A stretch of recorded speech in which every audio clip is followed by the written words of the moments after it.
십자가 형벌을 연구한 한 학자의 글을 읽어보겠습니다. 여러 시간 동안 태양의 열기 가운데 벌거벗겨 진 채 가쁜 숨을 쉬려고 발버둥을 치고 있었을 것이다. 질식을 피하려면 죄수는 몸을 다리로 밀어올리고 팔로 끌어당겨야 했는데 이는 거의 상상하기 어려운 고통을 낳는 근육 경련을 일으켰다. 결국은 산소 공급 부족이나 질식, 쇼크가 일으킨 심부전과 뇌손상 때문에 최후를 맞았을 것이다. 이 예수님의 십자가 사건, 우리가 지금 묵상하고 있는데요. 예수님 왜 이런 고통을 당하셔야 했는가? 오늘 본문 27장 45절에 보시면은 여기서 어떤 분명한 뜻을 찾을 수가 있습니다. 자, 시작. 제6시로부터 온 땅에 어둠이 임하여 제9시까지 계속되더니, 이 십자가 사건의 의미가 이제 이 자연의 기적을 통해서 나타나 있습니다. 따라해 볼까요? 심판이다. 여러분, 이 종말론적인 의미를 가지고 있어요. 하나님의 심판입니다. 오후 12시부터 오후 3시까지 해가 빛을 잃었습니다. 예수님 십자가에 달리실 때에 온 세상이 심판을 받은 것처럼 해가 어두워졌다. 하루 중에 가장 밝아야 할 낮 12시부터 오후 3시까지 온 세상이 깜깜해졌다? 이상하잖아요. 이게 바로 하나님의 심판의 징조입니다. 전능자의 심판의 징조로서 태양빛이 어두워져야 했습니다. 이 어둠은 장차 온 세상에 임할 최후의 심판이 어떤 것인지 미리 볼 수 있는 예표였다. 그때 예수 그리스도의 십자가에 숨는 자는 그 심판을 면제당할 것이고, 십자가가 없는, 그리스도의 십자가가 없는 사람은 그 심판을 당할 것입니다. 천국 문 앞에 섰을 때에 그런다 그러잖아요. 베드로가 내가 너를 들여보내줘야 되는 이유가 뭐냐? 여러분이 뭐라고 대답하시겠습니까? 이렇게 대답하시는 게 정답입니다. 예수 그리스도께서 나를 위하여 이미 심판을 당하셨습니다. 십자가에서. 십자가 지심으로 이미 심판을 당하셨습니다. 이게 정답이라는 거예요. 이거는 심판을 얘기하는 거예요. 온 땅에 어둠이 임했다. 이 심판이라는 거예요. 마지막 3시간 동안 그 무서운 심판을 예수님이 우리 죄를 위하여 담당하신 것입니다. 십자가 상황에서 고통 중에 계시다가 이 마지막 3시간의 죽음의 문턱으로 이렇게 다다랐어요. 죽음의 끝에 다다랐어요. 손과 발에 대못을 박혀서 온몸의 뼈가 근육이 으스러져서 고통스러워 돌아가셨을 거라고 생각하는데 아니잖아요. 보니까 그보다 더 큰 고통, 이 40도에 달하는 뜨거운 열기 온 몸으로 흡수하며 말라 죽어가고 계셨던 것입니다. 육체 생명이 꺼지는 그 시간, 임박했음을 예수님이 깨달으시고 크게 소리를 지르셨다. 46절 말씀입니다. 제9시쯤에 예수께서 크게 소리질러 이르시되 엘리 엘리 라마 사박다니 하시니 이는 곧 나의 하나님 어찌하여 나를 버리셨나이까 하는 뜻이라. 여러분, 이것이 4개의 복음서를 정확해 볼 때 예수님이 십자가에서 7번 말씀하셨는데 이게 4번째 말씀입니다. 가상 7언, 십자가상에서 7언을 하셨는데 이게 4번째 말씀이시다. 오후 3시, 금요일 오전 9시부터 오후 3시까지 무려 6시간을 십자가에 매달려 계시다가 외치신 주님의 음성이다. 피를 많이 흘리셨어요. 그리고 골고다 언덕으로 이동하시면서 또 힘을 쓰시고 십자가를 지시고 또 못 박히시고 피를 흘리시고 무슨 힘이 남았을까요? 마지막에는 작은 소리로 얘기하지 않았을까? 작은 소리가 아니에요. 46절에 보면 크게 소리질러 이렇게 돼 있잖아요. 크게 소리질러. 이상하잖아요. 그죠? 마치 모든 사람이 들으라고 마지막 남은 힘을 다해서 외치신 그런 말씀 같습니다. 꼭 다른 모든 사람들이 들어야 되는 것처럼. 가상 7원 중에 제자 요한에게 한 말씀이 있어요. 어머니를 부탁하는 말씀. 저렇게 큰 소리로 얘기 안 하셨어요. 네. 보라 네 어머니라. 작은 소리로 얘기하신 거예요. 힘이 남아있지 않아요. 그러나 예수님 일부러 큰 소리로 이 말씀을 하셨다. 큰 소리로 얘기하니까 거기 섰던 자 중에 어떤 이들은 듣고 엘리야를 부르나? 이렇게 생각했고요. 또 어떤 사람은 가만둬라. 엘리야가 와서 그를 구원하나 한번 보자. 이렇게 알아들었습니다.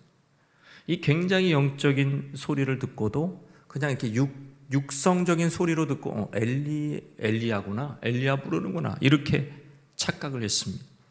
큰 소리로 예수님 그러나 외치셨다. 아람어로 외치신 것입니다. 엘리 엘리 라마 사박다니 나의 하나님 어찌하여 나를 버리셨나이까. 평소 같았으면 나의 하나님이 아니죠. 나의 아버지라고 불러야죠. 나의 아버지. 예수님이 늘 나의 아버지라고 부르셨거든요. 이때는 그 친근한 호칭을 붙이지 못하셨습니다. 왜? 지금은 십자가의 상에서는 인류의 모든 죄를 걸머지시고 죄인이 되셨기 때문에 아버지라고 부르지 못했을 것이다. 대낮에도 온 땅에 어둠이 칠흑같이 드리워진 것은 바로 하나님과의 단절, 하나님의 심판, 죄인의 모습으로 그저 십자가에서는 서 계신 것이다. 이때만큼은 성부 하나님도 예수를 아들로 대우해 주지 아니하시고 죄인으로 여겨 주신 겁니다. 전날 밤 예수님이 겟세마나의 동산에서 핏방울이 땀방울 되도록 기도하신 이유가 뭘까요? 십자가 지시는 것이 그 육체적으로 무서워서 난 피 흘리는 게 무서워 그래서 두려워가지고 내 자를 옮기시옵소서 그렇게 기도하신 걸까요? 그게 아니고 하나님 아버지와 누렸던 모든 친밀한 관계가 끊어지는 시간이 다가왔기 때문에 십자가 상에서는 하나님의 심판의 두려움을 자기가 직접 경험해야 됐기 때문에 한 번도 경험하지 못한 죄인의 자리에 서야 했기 때문에 예수님이 그걸 피하게 해달라고 기도한 것이다. 많은 신학자들이 그렇게 동의하고 있습니다. 이제 십자가에 달리신 예수님은 모든 인류의 죄를 대신 속죄하기 위하여 죽으신다는 진리를 분명히 선포한 것입니다. 엘리 엘리 라마 사박다니. 베드로전서 3장 18절에 이 말씀이 있습니다. 그리스도께서도 단번에 죄를 위하여 죽으사 의인으로서 불의한 자를 뭐 하셨다고요? 대신하셨다. 의인이시지만 십자가상에서 불의한 자를 대신해 주신 것입니다. 왜? 자신은 버림당하시고 죄인인 우리는 하나님 앞에 인도하기 위하여. 예수님 자신은 버림받고 우리는 하나님 앞에 의롭게 세우기 위해서. 아시잖아요. 예수님이 하나님께 버림받을 만한 행위나 죄를 지은 적이 없다고. 항상 아버지께서 기뻐하시는 일만 하셨습니다. 그러나 십자가상에서는 죄인의 옷을 입으시고 죄인의 입장이 되시고 실제 죄인이 되셔서 여러분 이렇게 외치신 것입니다. 나의 하나님 어찌하여 나를 버리셨나이까. 그건 하나님 원망하는 게 아니고 그 대답은 우리가 해야 되는 거예요. 뭐라고 대답했냐? 구원받은 우리가 예수님에 대한 질문에 대한 대답을 우리가 해야 된다. 저 때문에 당신은 버림당하셨습니다. 이 고백을 해야 합니다. 나같이 흉악한 죄인 때문에 예수님 심판받고 죽으신 겁니다. 우리가 해야 되는 겁니다. 우리 한번 따라 하시겠습니다. 나 때문에 당신이 버림당하셨습니다. 이 고백을 해야 되는 것이죠. 우리 때문에 버림당하신 겁니다. 48절에 그 중에 한 사람이 곧 달려가서 해면을 가져다가 신 포도주에 적시어 갈대에 꿰어 마시게 하거늘 그랬어요. 신 포도주는 열을 식히고 기운을 돋구기 위하여 군인들과 인부들에게 식사와 함께 제공했던 그 당시의 음료수였다고 합니다. 그러나 예수님은 입가에 둔 맛을 입가에 이제 다가왔죠. 신포도주가 맛을 보실 분 마시지 않았다. 그러면서 이런 말씀을 하셨어요. 내가 목마르다. 다른 복음서에 이렇게 했어요. 내가 목마르다. 예수님은 하필 이 타이밍에 가상 7원 중에 5번째 말씀을 하십니다. 피와 수분이 다 빠져나가는 순간 고통을 서서히 느끼는 최악의 형벌, 그 십자가에서 타는 갈증으로 고통당하고 계셨고, 탈수 현상이 극에 달할 때 예수님이 이 말씀을 하셨다. 목말라 죽어가는 예수님, 너무 목이 마르기에 이 말씀을 하셨다. 근데 이제 뭐가 안 맞아. 그러면 이 맛만 보신 게 아니라 이거를 마시셨어야 돼요. 그렇게 목마르셨습니다. 그렇지 않아요? 이 포도주를 꿀꺽꿀꺽 마셨어야 된다고. 마시지 않았어요. 그냥 목마르다. 말만 하시고 실제는 마시지 않았다. 예수님의 목마름, 그것은 목말라 죽어가는 죄인의 실존을 상징하는 것으로 볼 수가 있습니다. 그가 채찍에 맞음으로 우리가 나음을 얻고, 그가 찔림으로 우리는 부유하게 되며, 그가 벌거벗김을 당함으로 우리는 수치의 가리움을 받았습니다.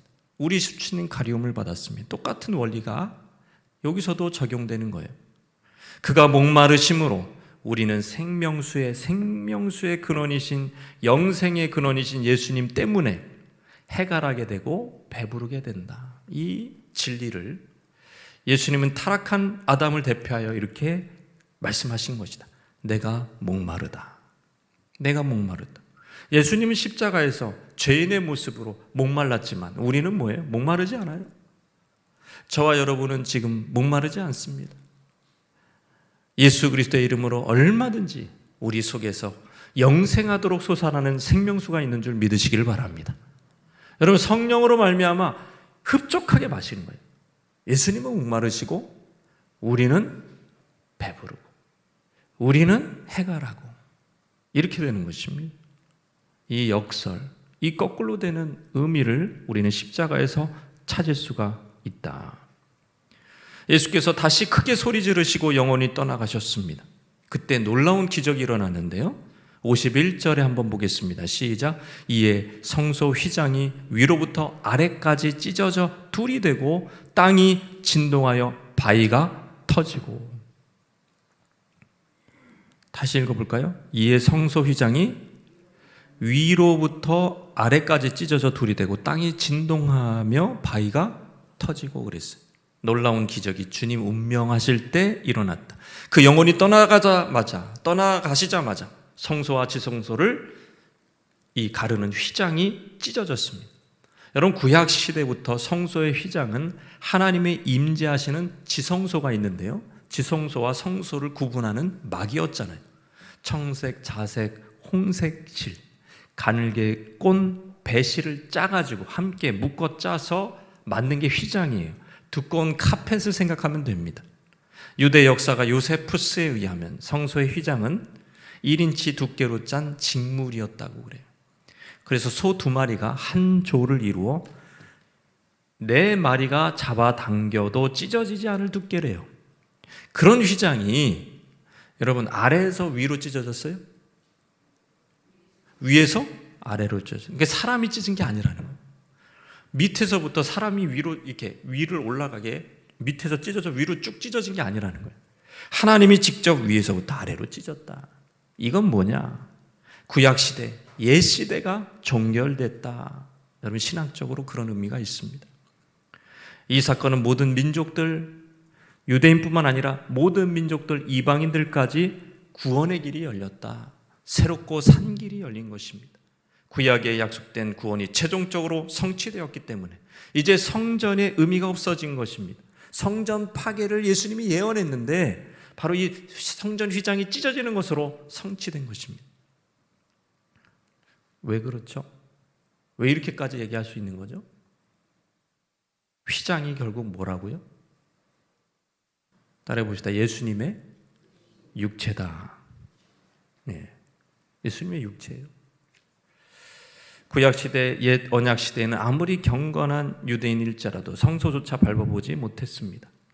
평생 흠없이 규례를 준행해온 제사장들도 지성소 안으로 들어갈 수 없었습니다. 단 대제사장 그 한 명, 1년 12닭 딱 하루를 제외하고 항상 지성소 가려운 굵은 휘장을 바라보고만 있어야 되는데 딱 하루, 이 대제사장 딱 하루만 들어가는 거예요. 휘장의 메시지는 이런 겁니다. 인간의 노력과 인간의 의로는 결코 휘장 넘어 하나님 내 앞으로 나올 수 없다. 이게 휘장은요, 율법이고 육신의 한계를 의미하는 것입니다. 하나님께 도달해 보려는 모든 인간적인 열심, 노력은 쓸모가 없다. 기준에 못 미친다. 모든 사람이 죄를 범하였으며 하나님의 영광에 이르지 못했다. 그거를 보여주는 것이죠. 그게 옛 제사의 한계를 휘장이 보여주고 있는 겁니다. 그래서 옛 제사상에서는 하나님께 나아갈 수 있는 길이 완전히 제시되지 못했다. 막혀 있는 것을 볼 뿐입니다. 고작 1년 중에 하루 대제사장만 들어갈 수가 있습니다. 1년 중에 7월 15일 대속제일에만 휘장 넘어 하나님이 임재하시는 지성소로 나갈 수가 있었다. 그것도 자기 죄가 발견되면 그 자리에서 죽었습니다. 휘장은 죄인과 하나님을 철저히 갈라놓고 있습니다. 그런데 예수님이 십자가에 운명하실 때 휘장이 찢어졌다. 이게 뭐냐? 히브리서 10장 20절 말씀 읽겠습니다. 그 길은 우리를 위하여 휘장 가운데 열어놓으신 새로운 살 길이요 휘장은 곧, 그래서 성전이 무너졌다고 얘기하는 거예요. 구약의 모든 것들이 이제는 끝났어요. 휘장은 곧 그의 육체니라. 성소의 휘장은 예수 그리스도의 육체를 상징하는 것이고, 바로 십자가에서 예수 그리스도의 몸이 사망하자마자 구약 성소에서 가장 중요한 역할을 하는, 여러분 이 휘장이 없어지면 안 돼요. 이거 다 죽는 거예요. 그렇지 않아요? 지성소에 들어가면 다 죽는데 하나님의 거룩한 빛 가운데 다 죽어요. 그냥 임재 안에서. 대제사장도 그래서 1년에 한 차례만 들어갈 수 있는 건데, 하루만 들어갈 수 있는 건데 그 휘장이 찢어졌어요? 그럼 무서운 일이 벌어진 거죠. 판도라 상자가 열린 거예요. 그런데 그것이 바로 예수님의 육체를 상징하는 것이었다. 이제 구약의 모든 제의의 핵심인 이 휘장이 무너짐으로 이제 구약의 성전이 이제 끝나버린 거예요. 지금 유대인들은 아직도 구약 성전을 찾고 있지만, 또 만들기 위해서 애쓰고 있지만 아니라는 겁니다. 십자가 예수 그리스도의 몸이 사망하자마자 더 이상 휘장이 존재할 이유가 없다. 구약의 성전이 존재할 이유가 없다. 그렇습니다. 구약시대의 성소의 휘장은 예수 그리스도의 육체를 의미한 것이다. 그리스도의 죽으심으로 휘장이 찢겨지고 예수의 피를 힘입어 나아가는 자는 아버지께 나아갈 수 있는 것입니다. 예수님 자신의 육체가 찢겨지심으로 우리는 모든 율법의 저주에서 해방된 것입니다. 우리를 위하여 저주받으신 바 되어 율법의 저주에서 우리를 속량해 주신 것입니다. 이제 새 언약의 백성들인 우리는 찢어진 휘장 가운데로 열린, 따라해 볼까요? 새롭고 살 길. 그 길을 믿음으로 이제 나가는 거예요. 새로운 살 길입니다. 살 길. 생명의 길로 나아갈 수가 있는 거예요. 동물 제사로, 동물의 피로써 결코 양심까지 깨끗하게 할 수 없다고 성경은 분명히 얘기하고 있습니다. 그러나 그리스도의 보혈을 의지하는 저와 여러분, 속까지 정결케 되어 우리의 양심까지 정결케 되어 지성소로, 휘장 너머로 나아갈 수 있는, 새로운 살 길로 나아갈 수 있는 특권을 얻었다. 그래서 우리는 뭐라 그러죠? 천국이 우리 마음 안에 와 있다 그러죠. 우리가 찬양하고 예배하면서 천국이 여기 있는 거예요. 의와 희락과 평강이 벌써 내 안에 와 있는 거예요. 여러분, 이것을 가볍게 생각하시면 안 돼요. 주님을 의지할 때 막 기쁘잖아요. 평강이 오잖아요. 그죠? 근심이 떠나고 천국이 온 거예요. 휘장이 열려서 그런 거예요. 그게 그냥 내가 이렇게 원래 이렇게 신령한가? 그게 아닙니다. 여러분, 저 여러분이 신령해서 그런 게 아니에요. 예수님의 몸이 찢기셔서 지금 우리가 기쁜 거예요. 예수님의 몸이 찢기셔서 우리가 죄 용서의 기쁨과 평강 가운데 살고 있는지 믿으시기 바랍니다. 그래서 우리가 의로운 거예요. 그 몸 때문에, 그 몸이 찢기셔서 우리는 그 천국의 놀라운 혜택을 지금 다 누리고 있는 거다. 우리가 이렇게 좀 원천이 뭐 때문에 그런 건지 우리가 이 고난 주간에 이걸 다시 한번 픽스해야 됩니다. 정확하게 우리의 사고를, 우리의 지성을 거기다가 딱 꽂아야 돼요. 자꾸 헷갈리면 안 됩니다. 예수님이 운명하시면서 여러분 기적이 동시다발적으로 일어났습니다. 성소의 휘장이 막 찢어졌어요. 그죠? 지진이 일어나고 바위가 터져버렸습니다. 여러분 바위가 터지는 것은 굉장히 중요한 사건이에요. 왜냐하면 그 터지는 바위 중에는 무덤들이 있었어요. 왜냐하면 그 당시에 여러분 무덤은 바위를 파서, 여러분 계속 이제 마태복음서를 읽어보세요. 내일도 읽어보세요. 무덤을 파서 만든 겁니다. 그러니까 바위가 터지니까 무덤이 터져버려요. 여러분 그 예수님이 달리신 곳이 갈보리 언덕이다. 바꿔 말하면 해골 언덕이다 그랬죠. 분명히 무덤이 많은 곳일 것이다. 그곳은 죄다 바위를 파서 만든 무덤이었습니다. 예수님이 운명하실 때 바위가 막 터지는데 지진이 나고 거기서 바위 무덤에서 시체였던 성도가 부활하는 기적이 일어났다 이거죠. 마태복음 52절 27장 52절 말씀 시작. 무덤들이 열리며 자던 성도의 몸이 많이 일어나되, 그렇게 돼요. 무덤에 잠자던 성도가 부활했다는 말이 아니겠습니까? 십자가에 서 있는 해골 언덕에서 그런 일이 발생한 것입니다. 전 세계적으로 일어난 일은 아닐 것이다. 그랬으면 뭔가 기록이 역사적으로 나타났을 거예요. 해골 언덕 거기 십자가 주변에서 일어난 일이다. 예수님의 육체가 찢기실 때 휘장이 찢겨지고 무덤에서 잠자던 성도들이 바위가 터짐으로 말미암아 부활의 생명을 얻은 것입니다. 죽은 자의 부활이 일어났고 이는 주님이 재림하실 때 온 인류에게 임한 부활을 예표하는 것입니다. 다 이게 예표적인 성격이 있는 거예요. 심판도 예표적인 성격이 있는 거예요. 마지막에 임할 심판, 마지막에 일어날 성도의 부활, 여러분 그때 다 일어난 거예요. 보여준 거예요. 모세가 하나님 말씀대로 반석을 때렸습니다. 쳤습니다. 뭐가 터져 나왔어요? 생수가 터져 나왔죠. 예수 그리스도라는 반석, 그것을 치니까 그 육체가 찢겨지니까 성소의 휘장이 팍 찢겨지고 거룩한 부활의 생명이 예표적으로 터져 나왔다. 예수님이 찢겨 사망하셨는데 무덤에 잠자던 많은 성도가 살아나 이제 거룩한 성에 들어가니까, 언제 들어갔어요? 예수님의 부활 후에 그들이 무덤에 나와서 거룩한 성에 들어가 많은 사람에게 보이니라. 증거가 있어요.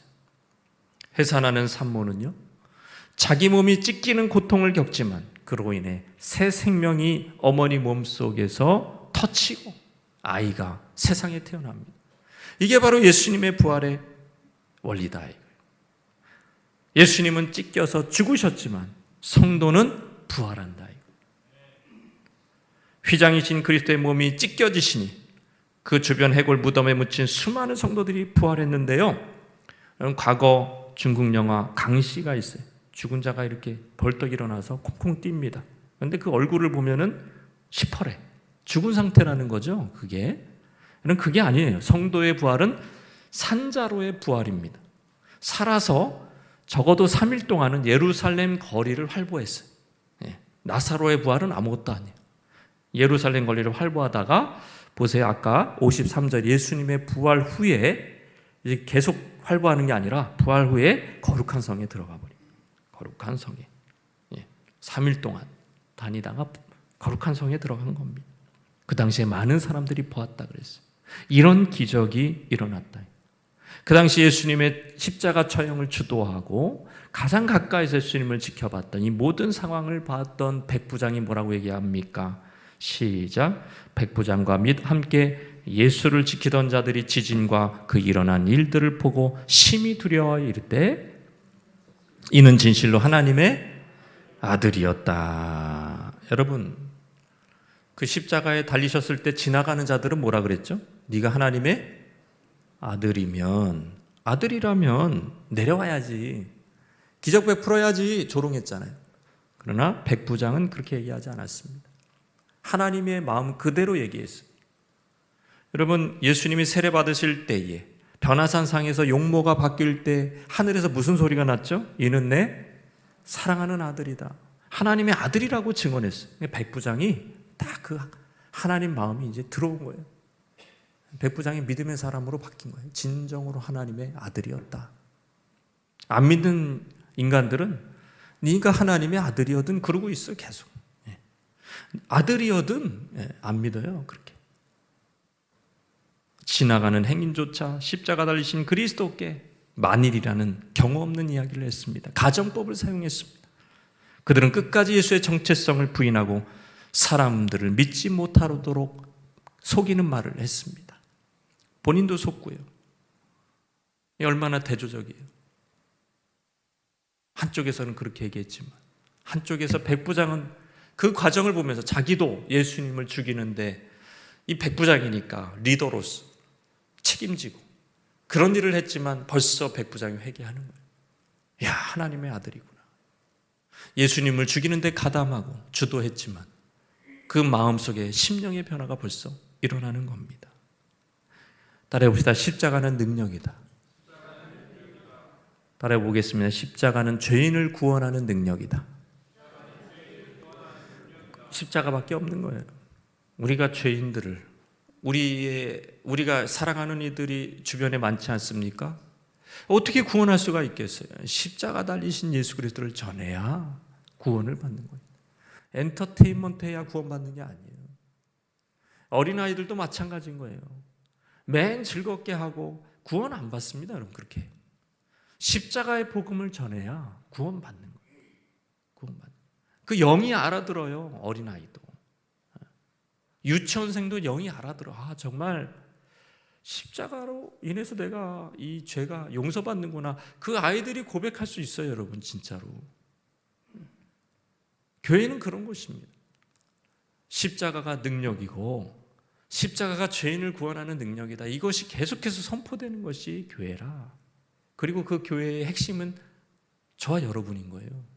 성도들이라. 그래서 우리 입에서 십자가의 복음이 나오시기를 주님의 이름으로 축원합니다. 그래야 우리 주변에 있는 사람이 사는 거예요. 십자가의 능력은 다 빠지고 우리는 이렇게 크리스찬의 모습을 계속 말이 아니라 계속 삶으로 보여줘야 된다. 물론 그게 맞는 말이죠. 근데 그건 반밖에 안 맞는, 반은 틀린 얘기예요. 그게. 그 말로써 십자가의 복음이 나와야 되는 거예요. 말로써 십자가의 복음이 나와야 된다. 심지어 바리새인들 악인이잖아요. 예수님의 저주를 받은 인생들 아닙니까? 근데 예수님 뭐라 그래요? 그 말한 거는 지켜라. 바리새인들이 말한 거는 너희들이 지켜라. 저들의 행위는 본받지 말고. 이런 말씀을 예수님이 하셨어요. 심지어는. 그 말하는 게 중요하다는 얘기예요. 그게 말은 믿으라는 거예요. 차라리. 얼마나 무서운 얘기예요, 그게. 네. 십자가의 복음을 지금 왜 이렇게 사회가 어지럽고 왜 이렇게 힘든가? 다 하나밖에 없어요. 십자가의 복음을 안전하기 때문에 그래요. 그냥 곁다리만 잡고 있는 거예요. 주변 얘기만 하고 있고 정작 가장 중요한 죄인을 구원하는 능력인 십자가를 우리는 부인하고 있는 것은 아닌가? 그 능력을 부인하고 있는 것은 아닌가? 우리 자신을 돌아볼 필요가 있습니다. 그 십자가와 십자가 사건과 십자가에 달리신 예수 그리스도를 전해야 백부장같이 하나님의 아들이시구나 이런 고백이 나오는 것입니다. 거기서 딱 갈리는 거예요.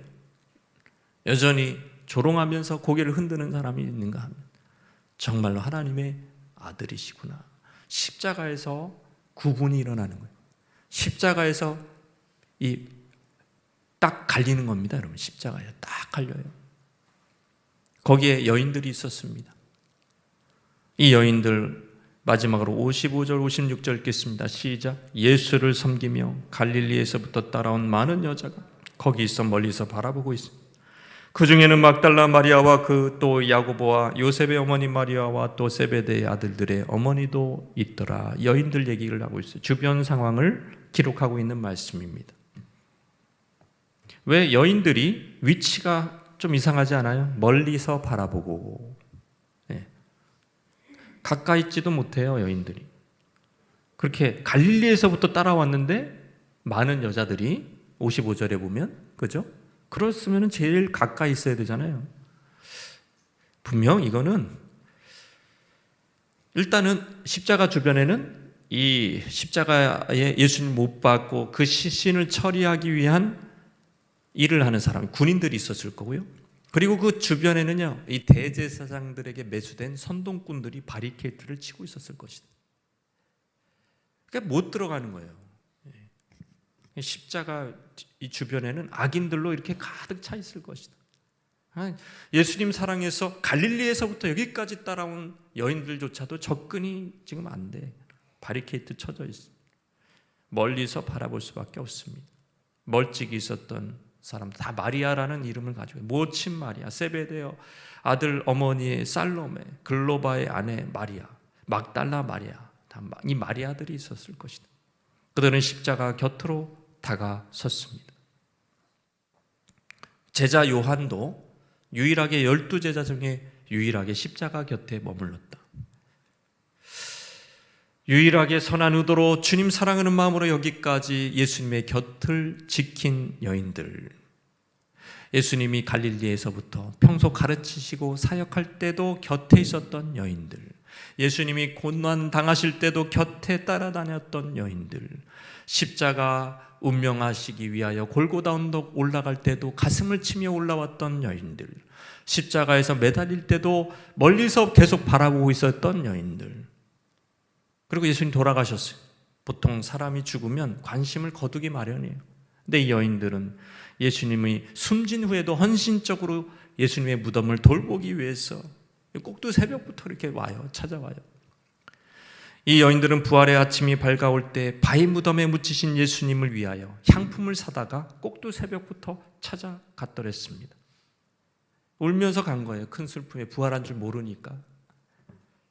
그래서 예수님이 제일 먼저 빈 무덤에 찾아온 막달라 마리아를 친히 만나 주셨습니다. 베드로나 기타 제자보다 마리아가 제일 먼저 예수님 만났습니다. 한결같이 예수님 곁을 지킨 진짜 제자 막달라 마리아, 제일 먼저 부활의 영광을 체험한 것입니다. 여러분, 주님을 가까이 하는 인생에게 지금 저와 여러분에게도 부활의 영광을 보여주실 줄 믿으시길 바랍니다. 막달라 마리아 거룩한 하나님의 음성을 들었어요. 마리아야. 그 음성, 사랑의 음성을 들었어요. 부활의 음성을 제일 먼저 처음 들었습니다. 우리도 부활하신 예수 그리스도를 가까이 하고 섬기고 의지할 때에 주님이 내 이름을 불러주시며 주님의 음성을 우리가 직접 들을 때, 내가 누구를 위해서 살아야 되고 어떻게 살아야 되고 삶의 목적, 방향성이 수정되고 우리는 최고의 헌신을 주님께 드리게 되는 줄 믿으시기를 바랍니다. 내비게이터 선교회는 미국과 우리나라 세계의 선교, 대학생 선교 한 획을 그을 정도로 정말 많은 열매를 맺게 되었습니다. 선교회 창시자는 도슨 트로트맨입니다. 도슨 트로트맨. 그는 20대 초까지만 해도 방탕한 사람이었습니다. 고등학교 시절 장래가 촉망되는 학생이었지만 졸업 후 그는 내리막길을 걸었습니다. 음담 패설을 하고 욕을 하고 다니고 거의 댄스홀이나 호프집에서 살면서 도박하며 살았던 방탕한 인생. 4번 경찰에게 잡혔고 2번은 감옥에 가게 되었습니다. 그러나 저 방탕한 아들을 위해서 기도하는 어머니의 눈물 때문에 그는 갑자기 변화가 돼요. 불타는 열정으로 성경을 가르치는 전도자가 되었습니다. 그가 만든 성경 공부 교재, 그가 고안한 성경 암송 훈련, 수많은 해병들과 수병이라 그러죠. 젊은이들을 그리스도의 군사로 세웠습니다. 성경을 알기 쉽게 가르쳤던 이 사람 때문에 수레바퀴 예화가 탄생했어요. 수레바퀴. 여러분, 이 성경 공부 교재에 보면은 대부분의 선교단체, 교회가 지금 차용하고 있어요. 수레바퀴 예화, 그가 만든 것. 생명의 다리 예화, 그가 만든 거예요. 얼마나 큰 선한 영향력을 끼쳤는지 모릅니다. 그가 50세 되던 1956년 6월 18일 오후 한 쾌속정인 뉴욕주 북부에 위치한 수륜 호수의 찬 물결을 가로지르고 질주하고 있었습니다. 갑자기 몰아닥친 파도가 그 배를 강타하게 되었고 배에 타고 있었던 한 소녀를 물속에 집어 삼켜버렸습니다. 그때 한 남자가 이 물에 빠진 소녀를 구하기 위해 뛰어들었습니다. 구조대가 올 때까지 물속에서 그 소녀를 떠받치고 있었습니다. 마침 구조대가 왔고 소녀는 구출되는 그 순간 안타깝게도 그는 물속에 가라앉았습니다. 1956년 7월 2일자 타임즈의 종교란에는 그의 죽음에 대한 기사가 실렸습니다. 그 사진 밑에 이렇게 기록되어 있다. 제목 자체가 항상 누군가를 붙들어 주다가 간 사람. 내비게이터의 창시자 도슨 트로트먼의 죽음이요. 죽음은 그렇게 표현한 거예요. 항상 누군가를 붙들어 주다가 간 사람. 한 소녀를 붙들어 주기 위하여 자신은 죽음을 맞이한 것. 예수님은 전 인류를 살리기 위하여 자신은 십자가에서 죽음을 담당하셨다면 그리스도의 제자들은